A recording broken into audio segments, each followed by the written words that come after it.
प्यारे विद्यार्थियों,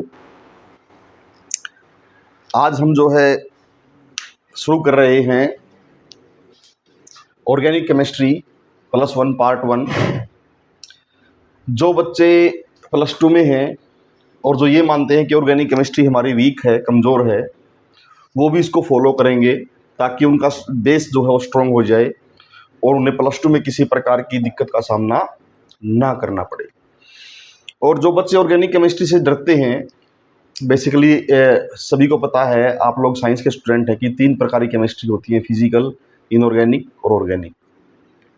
तो यहाँ हम आज पार्ट 1 शुरू करेंगे ऑर्गेनिक केमिस्ट्री का। जो बच्चे ऑर्गेनिक केमिस्ट्री से डरते हैं उनको डरने की जरूरत नहीं है, क्योंकि बिल्कुल आसान भाषा में आपको जो है ऑर्गेनिक केमिस्ट्री के सारे कंसेप्ट जो है यहाँ पर करवाए जाएंगे। जितने भी मैकेनिज्म हैं वो सारे यहाँ पर करवाए जाएंगे, तो डरने की जरूरत नहीं है। आइए शुरू करते हैं ऑर्गेनिक केमिस्ट्री पार्ट 1। सबसे पहले ऑर्गेनिक कंपाउंड्स होते क्या हैं? 2 तरह के कंपाउंड्स होते हैं, एक तो ऑर्गेनिक और एक इनऑर्गेनिक। इनऑर्गेनिक कंपाउंड्स कौन से होते हैं? जो नॉन लिविंग सोर्स से हमें मिलते हैं। नॉन लिविंग सोर्स, जैसे हम अर्थ क्रस्ट के नीचे से मिनरल्स को निकालते हैं, मिनरल्स को, और उन मिनरल से हमें जो है बहुत सारे सबस्टेंस जो है मिलते हैं। जैसे आपका कैल्शियम कार्बोनेट है, एल्यूमिनियम ऑक्साइड है, या जिंक सल्फेट है। ये सारे आपके इनऑर्गेनिक कंपाउंड्स हैं। लेकिन ऑर्गेनिक कंपाउंड्स में क्या है? ऑर्गेनिक कंपाउंड्स में वे कंपाउंड्स हैं जो प्लांट्स और एनिमल्स के सोर्स से आए हैं। अभी ये प्लांट और एनिमल से आए हैं, यानी कहने का मतलब ये है कि वो लिविंग सोर्स से बने हैं, लिविंग सोर्स से। ठीक है, उन्हें हम ऑर्गेनिक कंपाउंड्स कहेंगे। जो लिविंग सोर्स से आए होंगे, जो जीवित सजीवों से बने होंगे, उन्हें हम ऑर्गेनिक कंपाउंड्स जो है कहते हैं।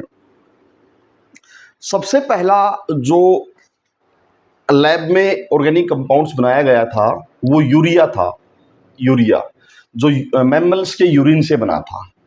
मैमल्स के यूरिन से पहला ऑर्गेनिक कंपाउंड्स जो लेबोरेटरी में तैयार हुआ था, हालांकि बाई चांस ही हुआ था लेकिन बन गया था यूरिया। ये जो है पहला लैब में प्रिपेयर किया हुआ ऑर्गेनिक कंपाउंड्स था। पहले साइंटिस्ट ये मानते थे कि लैब में ऑर्गेनिक कंपाउंड्स को प्रिपेयर करने के लिए एक वाइटल फोर्स की जरूरत होती है, एक विशेष प्रकार के फोर्स की जरूरत होती है। फिर धीरे धीरे जो है लेबोरेटरी में जो है ऑर्गेनिक कंपाउंड्स को बनाना शुरू किया, और सबसे पहला सब्सटेंस जो बना था वो यूरिया जो है आपका जो है बना था, जो मैमल्स के यूरिन से जो है प्रिपेयर हुआ था। मैमल्स के यूरिन से जो है ये बना था यूरिया, पहला ऑर्गेनिक कंपाउंड्स। फिर धीरे धीरे लैब में जो है और भी ऑर्गेनिक कंपाउंड्स की जो है ऑर्गेनिक कंपाउंड्स जो है बनाए गए। आज एट प्रेजेंट 95% ऑर्गेनिक कंपाउंड जो हम लोग इस्तेमाल करते हैं वो लैब में ही प्रिपेयर होते हैं। 95% ऑर्गेनिक कंपाउंड्स जो आज हम बनाते हैं वो सारे जो है लैब में जो है तैयार जो है किए जाते हैं। एक और वेरी इंपॉर्टेंट पॉइंट्स यहाँ पर आपको बताना चाहूँगा कि किसी भी ऑर्गेनिक कंपाउंड्स में या कोई भी ऑर्गेनिक कंपाउंड्स हो, ऑर्गेनिक कंपाउंड्स के अंदर जो है कार्बन जो है वो मेन कंस्टिट्यूएंट होता है। कार्बन जो है वो क्या होता है? मेन कंस्टिट्यूएंट्स, यानी वो हिस्सा होगा ही होगा आपके ऑर्गेनिक कंपाउंड्स का। इसीलिए ऑर्गेनिक कंपाउंड्स की स्टडी को आप लोग स्टडी ऑफ कार्बन जो है कह सकते हैं, कि कार्बन की स्टडी ही एक ऑर्गेनिक कंपाउंड्स है, क्योंकि सारे के सारे ऑर्गेनिक कंपाउंड्स के अंदर जो है कार्बन आपका जरूर मिलेगा। और इस कार्बन की स्टडी को ही, इस स्टडी ऑफ कार्बन को ही जो है, या कार्बन के कंपाउंड्स की स्टडी को, कार्बन कंपाउंड्स की स्टडी को जो है आप ऑर्गेनिक कंपाउंड्स की स्टडी जो है कह सकते हैं। यानी कार्बन कंपाउंड्स ही जो है क्या है? आपके ऑर्गेनिक कंपाउंड्स है, और उनकी स्टडी को आप लोग जो है ऑर्गेनिक केमिस्ट्री का जो है नाम दे सकते हैं। तो इसका मतलब ये हुआ कि ऑर्गेनिक केमिस्ट्री को और अधिक जानने के लिए हमें सबसे पहले कार्बन के ऊपर स्टडी करनी पड़ेगी, कार्बन के बारे में डिस्कस करना पड़ेगा और देखना पड़ेगा कि कार्बन जो है किस तरह की जो है प्रॉपर्टीज शो करता है, किस तरह का बिहेव शो करता है, उसका एटॉमिक नंबर क्या है, उसकी हाइब्रिडाइजेशन क्या है, वो स्ट्रक्चर किस तरह के बनाता है, वो सारी चीज़ें हमें जो है स्टडी करनी पड़ेगी। ऐसे ही कार्बन के जो है वेरी इंपॉर्टेंट कंपाउंड्स जो है वो हाइड्रोकार्बन्स होते हैं। तो हाइड्रोकार्बन्स के बारे में, हाइड्रोकार्बन्स भी एक तरह के ऑर्गेनिक कंपाउंड्स हैं, उनको भी जो है हमें डिटेल से जो है स्टडी करना होगा। तो उससे पहले आइए कार्बन के बारे में जानते हैं, क्योंकि ऑर्गेनिक कंपाउंड्स के अंदर एसेंशियल कंस्टिट्यूएंट्स कार्बन है, तो कार्बन के बारे में स्टडी कर लेना ऑर्गेनिक कंपाउंड्स, ऑर्गेनिक केमिस्ट्री शुरू करने से पहले कार्बन के बारे में जान लेना बहुत ही आवश्यक है।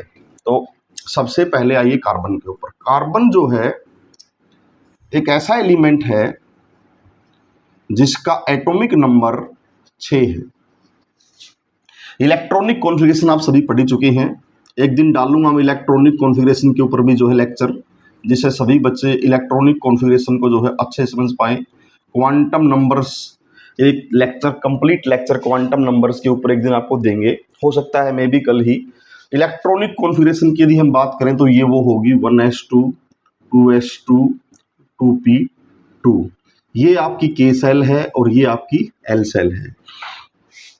एक के सेल है आपकी और एक एल सेल है। सभी बच्चे जानते हैं कि केवल और केवल बॉन्डिंग फॉर्मेशन में आउटर मोस्ट सेल के इलेक्ट्रॉन ही टेक पार्ट करते हैं। तो आउटर मोस्ट सेल कौन सी है? एल। एल में कुल इलेक्ट्रॉन कितने हैं? 4। तो इसका मतलब कार्बन के 4 इलेक्ट्रॉन ही जो है आपके बॉन्डिंग फॉर्मेशन में टेक पार्ट कर पाएंगे। यानी कार्बन की वैलेंस सेल में 4 इलेक्ट्रॉन है, ये मैंने 4 इलेक्ट्रॉन लिख दिए, और ये चारों इलेक्ट्रॉन जो है कोवेलेंट बॉन्ड शो करेंगे। इसका मतलब कार्बन जो है वो 4 कोवेलेंट बॉन्ड जो है शो करता है, 4 कोवेलेंट बॉन्ड जो है वो बना सकता है। ठीक है, वैसे मैं अगर आपको बताना चाहूं यहाँ कार्बन जो है कोवेलेंट बॉन्ड ही क्यों बनाएगा, इसके पीछे जो है कुछ रीजंस हैं कि कार्बन को अगर आयनिक बॉन्ड बनाना है या तो 4 इलेक्ट्रॉन लॉस करने पड़ेंगे, ये 4 इलेक्ट्रॉन लॉस करने पड़ेंगे के को फुली फिल्ड करने के लिए, यानी 4 इलेक्ट्रॉन लॉस करने के बाद C4+ बन जाएगा, या उसको 4 इलेक्ट्रॉन लेने पड़ेंगे एल सेल को फुली फिल्ड करने के लिए, 8 इलेक्ट्रॉन करने के लिए इसमें। तो ये दोनों ही काम जो हैं, ये दोनों ही जो वर्क जो हैं, ये वेरी डिफिकल्ट हैं। इतनी अधिक एनर्जी जो है कार्बन सहन नहीं कर सकता कि 4 इलेक्ट्रॉन वो ले ले या 4 इलेक्ट्रॉन छोड़ दे। इसीलिए कार्बन जो है 4 कोवेलेंट बॉन्ड जो है शो करता है, यानी दूसरे के इलेक्ट्रॉनों के साथ सहभागिता करता है और 4 कोवेलेंट बॉन्ड जो है बनाता है। तो कार्बन, सबसे पहली बात तो कार्बन जो है 4 कोवेलेंट बॉन्ड शो करेगा किसी भी दूसरे एलिमेंट्स के एटम के साथ। दूसरी बात, 4 कोवेलेंट बॉन्ड के साथ साथ जो है कार्बन जो है एक विशेष प्रकार की पावर रखता है। आपकी पूरी पीरियोडिक टेबल में कार्बन की सबसे अधिक कैटिनेशन पावर है, सबसे अधिक कैटिनेशन पावर जो है कार्बन शो करता है। कैटिनेशन पावर, आपने ये वर्ड सुना होगा कैटिनेशन, इसका मतलब होता है सेल्फ बॉन्डिंग प्रॉपर्टी। क्या मतलब होता है इसका? सेल्फ बॉन्डिंग प्रॉपर्टी, यानी कार्बन जो है वो सेल्फ बॉन्डिंग प्रॉपर्टी जो है शो करता है, यानी अपने ही एटम दूसरे एटमों के साथ बॉन्ड बनाना, अपने ही दूसरे एटम्स के साथ, दूसरे भाइयों के साथ बॉन्डिंग करना, कार्बन, ये कैटिनेशन कहलाता है। पूरी पीरियोडिक टेबल में सबसे अधिक कैटिनेशन पावर जो है वो कार्बन के पास ही है भाई। दूसरे नंबर पे सल्फर के साथ है, पास है, पहले नंबर पे कार्बन के पास है। कार्बन जो है 3 प्रकार की कैटिनेशन शो कर सकता है। आपने कार्बन के बहुत सारे कंपाउंड देखे होंगे और कार्बन को ऐसे जुड़ते हुए आपने देखा होगा, कार्बन को देखा है, कार्बन को ऐसे जुड़ते हुए सभी ने देखा होगा। इसे कहते हैं straight chain catenation, straight chain catenation. आप लोग देख रहे हैं कार्बन कार्बन स्ट्रेट चेन में जुड़े हुए हैं, सभी कार्बन कार्बन एटम आपस में जो है स्ट्रेट चेन से जुड़े हुए हैं। इसको आप जो है स्ट्रेट चेन कैटिनेशन का जो है नाम देंगे। फिर आपने कार्बन को ऐसे भी जुड़ते हुए देखा होगा, बहुत सारे केमिकल कंपाउंड्स में ऐसे भी जुड़ते देखा होगा कार्बन को। इसे कहते हैं ब्रांच कैटिनेशन, ब्रांच बनाई हुई है यहाँ, ब्रांच्ड कैटिनेशन, इसको जो है ब्रांच्ड कैटिनेशन का जो है नाम देते हैं। तो स्ट्रेट चेन कैटिनेशन भी शो करता है और ब्रांच्ड कैटिनेशन भी शो करता है। इसके अलावा कार्बन जो है आपका, आप देखोगे कि रिंग कैटिनेशन भी शो करता है। रिंग का मतलब फर्स्ट और लास्ट कार्बन भी आपस में जुड़े हों, रिंग कैटिनेशन भी जो है शो करता है। इसी प्रकार इस तरह की रिंग कैटिनेशन, जहां 6 कार्बन जो है एक दूसरे के साथ जो है जुड़े होंगे, इस तरह की कैटिनेशन भी जो है कार्बन शो करता है। ये दोनों रिंग कैटिनेशन है। रिंग, बहुत सारे बच्चों को यदि समझ में नहीं आया हो तो देख लीजिए, लिख दिया मैंने। ये रिंग कैटेनेशन है, वो ब्रांच कैटेनेशन है, और ये स्ट्रेट चेन कैटेनेशन है। इसके अलावा जो है आपका कार्बन जो है वो एक जो है ट्रैप लाइक कैटेनेशन, एक जालनुमा कैटेनेशन भी शो करता है। जैसे कार्बन के आप लोगों ने बहुत सारे कंपाउंड्स पढ़ रखे होंगे, जैसे फुलरीन्स है, आपका फुलरीन्स में जो है ग्रेफाइट है, इसके अलावा जो है आपका डायमंड है, उसमें कार्बन ट्रैप यानी जालनुमा आपकी जो है कैटेनेशन पावर जो है शो करता है। तो सबसे अधिक कैटेनेशन पावर जो है आपकी कार्बन की होती है। इसीलिए एक यूनिक प्रॉपर्टी है इसकी, ये एक ऑर्गेनिक कंपाउंड्स में जहाँ कार्बन होता है तो उसकी एक यूनिक प्रॉपर्टी बन जाएगी कैटेनेशन पावर, बहुत अधिक कैटेनेशन पावर इसके अंदर जो है होती है। फिर कैटेनेशन पावर तो इसके अंदर है ही है, एक और इसकी विशेष प्रॉपर्टी है हाइब्रिडाइजेशन। इसके बारे में भी बहुत सारे बच्चों ने सुन ही रखा होगा हाइब्रिडाइजेशन के बारे में। अगर नहीं सुन रखा है तो एक दिन हाइब्रिडाइजेशन के ऊपर भी जो है एक विशेष लेक्चर जो है प्रिपेयर किया जाएगा, आप उसको देख लीजिए। जितने भी बेसिक्स कंसेप्ट हैं उनके ऊपर भी जो है ऑर्गेनिक केमिस्ट्री जैसे धीरे धीरे चलेगी, बीच बीच में मैं उनके ऊपर जो है आपको लेक्चर देता रहूँगा। एक हाइब्रिडाइजेशन के ऊपर लेक्चर तैयार किया जाएगा कल या परसों, और एक जो है आपका इलेक्ट्रॉनिक कॉन्फ़िगरेशन के ऊपर लेक्चर, आपका विशेष लेक्चर जो है आपको दिया जाएगा, ताकि बच्चे जो है ऑर्गेनिक केमिस्ट्री पढ़ते समय किसी प्रकार की डिफिकल्टी शो ना करें। हाइब्रिडाइजेशन क्या होता है? इंटरमिक्सिंग ऑफ ऑर्बिटल, जो आपके आउटर मोस्ट वैलेंस सेल के ऑर्बिटल हैं। यहाँ ध्यान रखिए, हाइब्रिडाइजेशन केवल वही शो करेंगे, वही ऑर्बिटल शो करेंगे जो बाहरी सेल के होंगे। आप लोगों ने क्वांटम नंबर में पढ़ा होगा कि सेल होती हैं, सेलों में सब सेल होती हैं और सब सेलों में ऑर्बिटल्स होते हैं। अगर नहीं पढ़ रखा तो डरने की जरूरत नहीं है, एक दिन क्वांटम नंबर्स के बारे में हम लोग लेक्चर प्रिपेयर करेंगे और तब आपको जो है अच्छे से समझ में आएगा कि आपकी किस तरह की जो है इलेक्ट्रॉनिक कॉन्फ़िगरेशन, कौन सा एटम शो करेगा। कुछ एक्सेप्शनल इलेक्ट्रॉनिक कॉन्फ़िगरेशन है, उनके बारे में भी हम डिटेल से स्टडी करेंगे। हाइब्रिडाइजेशन क्या है? Intermixing of orbitals. Orbitals valence shell की यानी सब सेल के ऑर्बिटल आपस में इंटरमिक्स करेंगे और नए ऑर्बिटल बनेंगे, जिनको हम हाइब्रिड ऑर्बिटल जो है कहते हैं।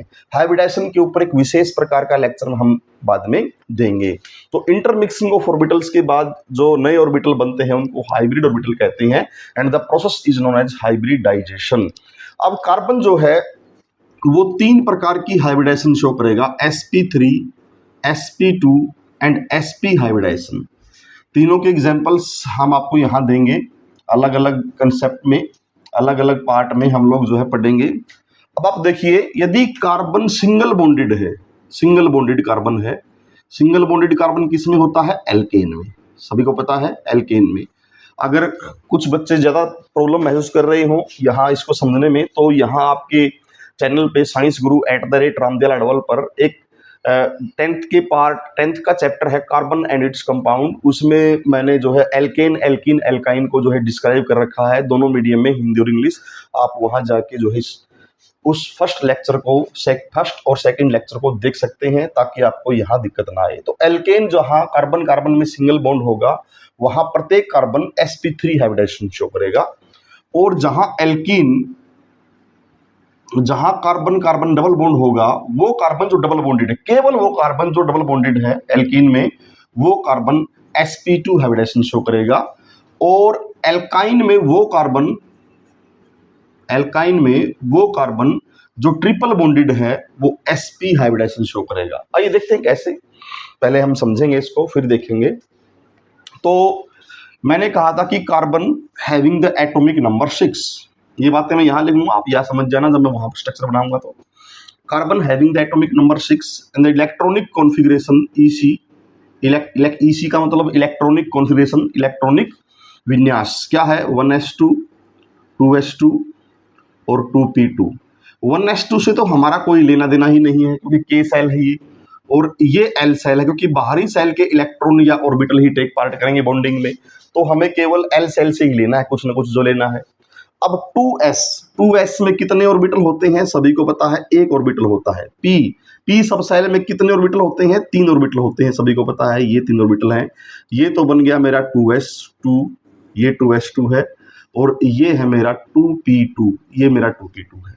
इसको अलग अलग पार्ट में डिवाइड कर देते हैं, x को 2px, 2py और 2pz। सभी बच्चे ध्यान से देखेंगे, यहाँ जो है प्रॉब्लम आने वाली है बहुत सारे बच्चों को, इसलिए ध्यान से देखेंगे। जब हम जो है जिस तरह की इलेक्ट्रॉनिक कॉन्फ़िगरेशन बनी हुई है, सेम उसी तरह की इलेक्ट्रॉनिक कॉन्फ़िगरेशन हम लोग जो है यहाँ लिख देते हैं। इसको कहते हैं eight ground state. Eight ground state, उसको हम ग्राउंड स्टेट में जो है बना देंगे, ग्राउंड स्टेट कहलाएगी वो, ग्राउंड स्टेट कहेंगे इसको हम।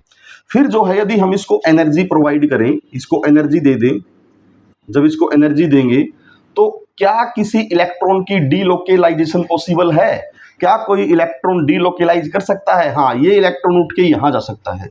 तो क्या होगा, फर्स्ट एक्साइटेड स्टेट में, एट फर्स्ट एक्साइटेड स्टेट, यदि कोई पेयर्ड इलेक्ट्रॉन है, पेयर्ड इलेक्ट्रॉन, और उसके अनपेयर्ड होने की संभावना है, तो वह पेयर्ड इलेक्ट्रॉन अनपेयर्ड हो जाएगा एक्साइटेड स्टेट में। सबसे पहली बात, यदि कोई पेयर्ड इलेक्ट्रॉन है, वैलेंस शेल का और कोई ऑर्बिटल 2 इलेक्ट्रॉन कैरी किए हुए हैं, उसे कहेंगे पेयर्ड ऑर्बिटल। अगर पेयर्ड ऑर्बिटल है और यदि उसकी अनपेयर्ड होने की पॉसिबिलिटी है, तो एक्साइटेड स्टेट में वो अनपेयर्ड हो जाएगा। तो बिल्कुल पॉसिबिलिटी है, ये जो अगर इलेक्ट्रॉन यहां चला जाए तो क्या हो जाएगा, ये अनपेयर्ड हो जाएगा। तो फर्स्ट एक्साइटेड स्टेट में ये रह जाएगा 2s1 और ये हो जाएंगे 2p3, यानी 2px, यहाँ 1 था, यहाँ 1 था, यहाँ 0 था, अब यहाँ 2px1 हो जाएगा, ये 2px1, ये 2py1 हो जाएगा, पहले से ही था, और ये 2pz अब 1 हो जाएगा, ये 2pz1। अब ये कार्बन जो मैंने दिखाया है, मैं यहाँ एग्जाम्पल लेता हूँ आपके मीथेन का एग्जाम्पल ले लेता हूँ। 2 एग्जाम्पल ले लेंगे, मीथेन और इथेन। तो पहले मैं एग्जाम्पल ले लेता हूँ मीथेन का, CH4 मीथेन। एल्केन का ही ये जो है आपका पहला ऑर्गेनिक कंपाउंड्स है, पहला है। इसमें जो है कार्बन में जो है एटॉमिक नंबर कार्बन का 6 है, ऐसे ही बनेगी इसकी ग्राउंड स्टेट और एक्साइटेड स्टेट आपकी जो है। और फिर जो है ये कार्बन जाएगा sp3 हाइब्रिडाइजेशन के अंडर, ये s और ये p और ये 3, ये p के 3 ऑर्बिटल और s का 1 ऑर्बिटल, sp3 हाइब्रिडाइजेशन। कितने ऑर्बिटल हाइब्रिडाइजेशन के अंडर गए? 4 गए, 1 2 3 4, 4 गए। तो कितने नए हाइब्रिड ऑर्बिटल बनेंगे? 4 ही बनेंगे, ठीक है। जितने ऑर्बिटल आपके हाइब्रिडाइजेशन के अंडर जाएंगे, उतने ही आपके नए हाइब्रिड ऑर्बिटल बनेंगे, और नए बनने वाले ऑर्बिटल को हम हाइब्रिड ऑर्बिटल कहेंगे, and the phenomena is known as hybridization. अब ये कार्बन में यहां लिख देता हूं, इस कार्बन के पास 4 हाइब्रिड ऑर्बिटल होंगे भाई। एक हाइब्रिड ऑर्बिटल ये है, एक हाइब्रिड ऑर्बिटल ये है, एक हाइब्रिड ऑर्बिटल ये है, एक ये हाइब्रिड ऑर्बिटल है, ठीक है। 4 हाइब्रिड ऑर्बिटल हो गए, और चारों के चारों हाइब्रिड ऑर्बिटल कार्बन के एक हाइब्रिड ऑर्बिटल से ओवरलैप कर जाएंगे, हाइड्रोजन के, सॉरी कार्बन के नहीं, हाइड्रोजन के 1s ऑर्बिटल से क्या कर जाएंगे? ओवरलैप कर जाएंगे, ठीक है।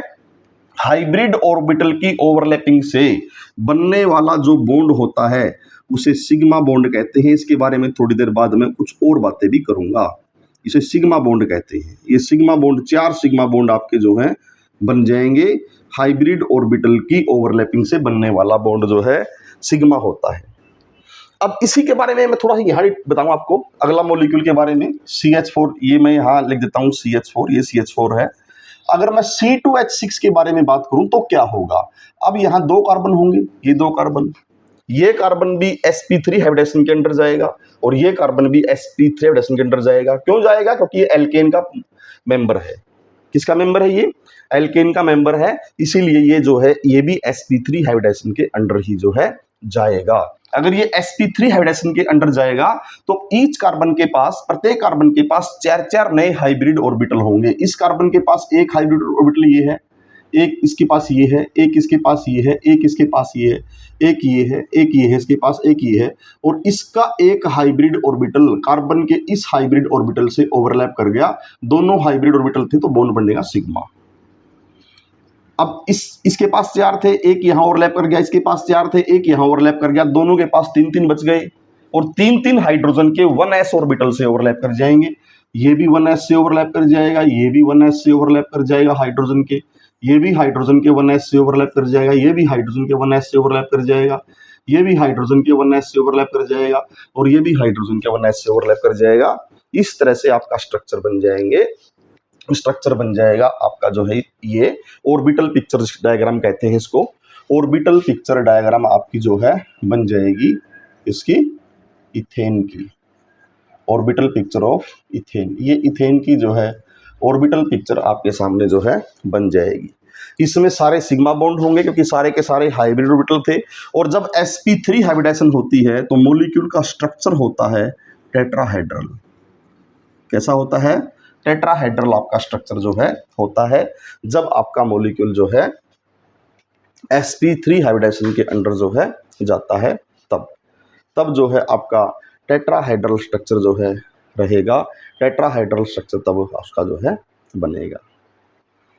ये है sp3 हाइब्रिडाइजेशन के बारे में बात, यानी कार्बन जो है अगर एल्केन में होगा, अगर सिंगल बॉन्डेड होगा तो वो जो है sp3 हाइब्रिडाइजेशन जो है शो करेगा, sp3 हाइब्रिडाइजेशन उसकी जो है रहेगी। अब यहां आ जाइए एल्कीन के ऊपर। एल्कीन का पहला मेंबर है C2H4, ये पहला मेंबर था इसका, जिसको हम लोग क्या कह रहे थे? इथीन कह रहे थे। इथीन इथाइलिन भी लिखा हुआ बहुत सारी बुकों में, इथीन नाम है इसका, IUPAC नेम की हम बात करेंगे, इथीन। ऐसे ही कार्बन देखो, यही होगा electronic configuration 1s2 2s2 2p2, K shell L shell होगी। L सेल की इलेक्ट्रॉन केमिकल बॉन्डिंग में केवल टेक पार्ट करेंगे, ये बन जाएगी ग्राउंड स्टेट, ठीक है। और ये बन जाएगी एक्साइटेड स्टेट। क्लियर? मैं एक्साइटेड स्टेट के ही डायरेक्ट बात कर देता हूं यहां, क्योंकि ये आपको पता लग गया। फर्स्ट एक्साइटेड स्टेट पे क्या होगा? फर्स्ट एक्साइटेड स्टेट पे आपका ये जो का तो यहां आ जाएगा, यानी कि 2s2 में एक इलेक्ट्रॉन, 2s में एक इलेक्ट्रॉन 2s1, और सभी p में 1 1 इलेक्ट्रॉन, 2px में 1 इलेक्ट्रॉन, 2py में 1 इलेक्ट्रॉन, और 2pz में भी एक इलेक्ट्रॉन। ये एक इलेक्ट्रॉन होगी यहाँ। अब हाइब्रिडाइजेशन होगी sp2, ये s और ये p, ये होगी sp2, क्योंकि ये उस कार्बन की हाइब्रिडाइजेशन है जो डबल बॉन्डेड कार्बन है। डबल बॉन्डेड यानी जो कार्बन कार्बन के बीच में डबल बॉन्ड है, वो वे कार्बन की हाइब्रिडाइजेशन है। जो भी डबल बॉन्डेड कार्बन होगा वहां हाइब्रिडाइजेशन होगी आपकी sp2। इसका मतलब ये हुआ कि डबल बॉन्डेड कार्बन जो है उसमें प्रत्येक कार्बन जो है वो sp2 के अंडर जाएगा। sp2 का मतलब क्या है कि उसके पास 3 तो है हाइब्रिड ऑर्बिटल, और एक क्या है उसके पास अनहाइब्रिड ऑर्बिटल। 3 तो क्या है उसके पास है हाइब्रिड ऑर्बिटल, और एक क्या है उसके पास है अनहाइब्रिड ऑर्बिटल। तो क्या होगा देखिए, इस कार्बन का एक हाइब्रिड ऑर्बिटल इस कार्बन के एक हाइब्रिड ऑर्बिटल से ओवरलैप करेगा और बॉन्ड बनेगा सिग्मा। क्योंकि हाइब्रिड ऑर्बिटल की ओवरलैपिंग से बनने वाला बॉन्ड क्या होता है? सिग्मा होता है, सभी को पता है। अब इसका दूसरा हाइब्रिड ऑर्बिटल, मान लो इसने भी ये यूज कर लिया और इसने भी ये यूज कर लिया, एक हाइब्रिड ऑर्बिटल यूज कर लिया। अब दूसरा हाइब्रिड ऑर्बिटल हाइड्रोजन के 1s से ओवरलैप कर जाएगा और बॉन्ड बनाएगा सिग्मा। इसका भी दूसरा हाइब्रिड ऑर्बिटल हाइड्रोजन के 1s से ओवरलैप कर जाएगा, बॉन्ड बनाएगा सिग्मा। इसके तीनों हाइब्रिड ऑर्बिटल कंज्यूम हो गए। उसी प्रकार इसका दूसरा हाइब्रिड ऑर्बिटल हाइड्रोजन के 1s से ओवरलैप कर जाएगा, बॉन्ड बनाएगा सिग्मा। इसका भी तीसरा हाइब्रिड ऑर्बिटल हाइड्रोजन के 1s से ओवरलैप कर जाएगा, बॉन्ड बनाएगा सिग्मा। दोनों कार्बन के 3 हाइब्रिड ऑर्बिटल कंज्यूम हो गए, ठीक है। अब बचा क्या? इस कार्बन के पास एक अनहाइब्रिड ऑर्बिटल और इस कार्बन के पास एक अनहाइब्रिड ऑर्बिटल। दोनों कार्बन के पास एक एक अनहाइब्रिड ऑर्बिटल है, और अनहाइब्रिड ऑर्बिटल की ओवरलैपिंग से बनने वाला बॉन्ड होता है पाई। अनहाइब्रिड ऑर्बिटल की ओवरलैपिंग से बनने वाला बॉन्ड क्या होता है? पाई। आप स्ट्रक्चर भी देख सकते हैं इथीन का, ये होता है C double bond O H H H और H। तो ये 2 हाइड्रोजन इसके साथ लगे हुए हैं, ये 2 हाइड्रोजन इसके साथ लगे हुए हैं, और ये डबल बॉन्ड है, बीच में एक सिग्मा बॉन्ड है और एक क्या है? Pi bond. एक सिग्मा बॉन्ड है और दूसरा क्या है? Pi bond. इसी तरह का स्ट्रक्चर बनेगा जब कार्बन डबल बॉन्डेड होगा। जब कार्बन क्या होगा? Double bonded, just like alkene. Alkene में, अब एल्कीन में सारे कार्बन sp2 के अंडर नहीं जाएंगे, केवल वही कार्बन sp2 के अंडर जाएंगे जहां डबल बॉन्ड होगा। बाकी कार्बन जहां सिंगल बॉन्ड कार्बन कार्बन के बीच में होगा वो सारे sp3 हाइब्रिडेशन के अंडर जाएंगे। ध्यान रखना, केवल डबल बॉन्डेड कार्बन ही sp2 हाइब्रिडेशन के अंडर जो है जाएंगे। और जहां sp2 हाइब्रिडेशन होगी वहां स्ट्रक्चर आप बोलोगे प्लेनर मॉलिक्यूल। क्या बोलोगे उसको? प्लेनर मॉलिक्यूल्स बोलोगे। ठीक इसी तरह के स्ट्रक्चर को मैं यहाँ एक्साइटेड स्टेट को मैं यहाँ उठा के लेके आऊँगा। एल्काइन में एक्साइटेड स्टेट को यहाँ उठा के लेके आइए इसको। at first excited state, you know about that, first excited state को यहाँ लेके आइए। 2s में 1 इलेक्ट्रॉन है, 2s1, और 2p में आपके 3 इलेक्ट्रॉन हैं, ये रहे 2px1, 2py1 एंड 2pz1। अब यहाँ एल्काइन में जो ट्रिपल बॉन्डेड कार्बन है उसमें हाइब्रिडाइजेशन होगी sp हाइब्रिडाइजेशन। तो आपको साफ दिखाई दे रहा है जहां sp हाइब्रिडाइजेशन होगी वहां कार्बन कार्बन के अंदर जो है कार्बन कार्बन जो कार्बन होगा उस दो तो हाइब्रिड ऑर्बिटल होंगे, ये दो ये अंडर गए हैं हाइब्रिडाइजेशन के, तो दो ही नए बनेंगे, दो हाइब्रिड ऑर्बिटल होंगे, और दो क्या बच जाएंगे, अनहाइब्रिड ऑर्बिटल। दो क्या रहेंगे, अनहाइब्रिड। तो दो प्रत्येक कार्बन के पास जो ट्रिपल बॉन्डेड कार्बन है उसके पास 2 हाइब्रिड ऑर्बिटल हैं और 2 क्या है उसके पास, अनहाइब्रिड ऑर्बिटल उसके पास हैं। तो अगर मैं इसके पहले मेंबर की बात करूं, C2H2 की ही बात करूंगा मैं, इथाइन, क्योंकि ऑर्गेनिक केमिस्ट्री हमारी लंबी है, हम आगे बढ़ेंगे। हाइब्रिडाइजेशन के बारे में फिर कभी मैं एक लेक्चर के अंदर आपको डिटेल से बताऊंगा। C2H2 2 कार्बन है, ये कार्बन होंगे 2। अब इसके पास 2 हाइब्रिड ऑर्बिटल इसके पास हैं, 2 हाइब्रिड ऑर्बिटल इसके पास है। इसका एक हाइब्रिड इसके एक हाइब्रिड से ओवरलैप कर जाएगा, बॉन्ड बनेगा सिग्मा। अब इसके पास कितने हाइब्रिड बच गए, 1। इसके पास भी कितने बच गए, 1।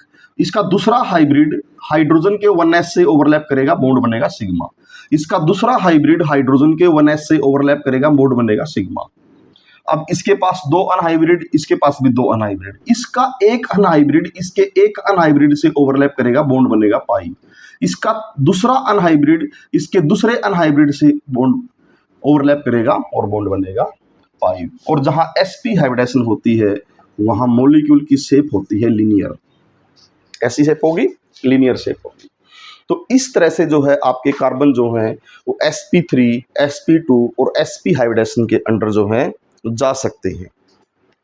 अब मैं एक बार आपको सिग्मा और पाई बॉन्ड के बारे में थोड़ा बताऊंगा, फिर इस लेक्चर को खत्म करेंगे, क्योंकि लंबे लेक्चर होने के बाद जो है मुझे अपलोड करने में थोड़ी दिक्कत आती है। सेकंड लेक्चर में हम आगे बढ़ेंगे कल, तो तब तक आप इसको रिवाइज करते रहना।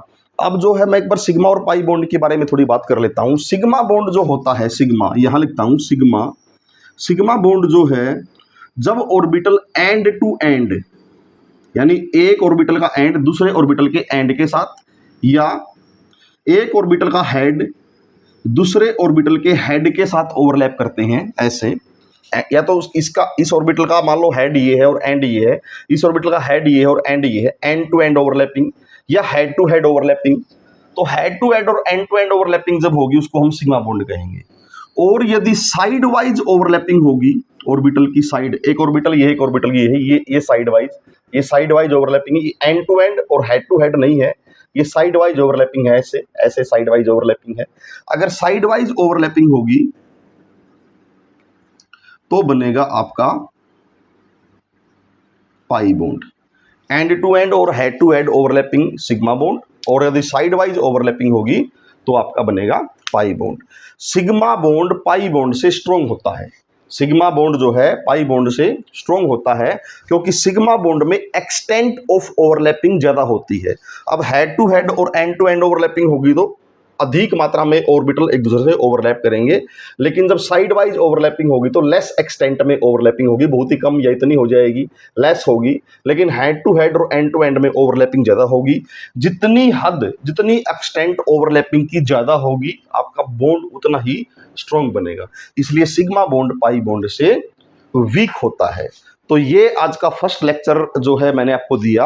और अब एक बात ध्यान रखना, आप लोग इसको रिवाइज करना, हम फिर आगे बढ़ेंगे।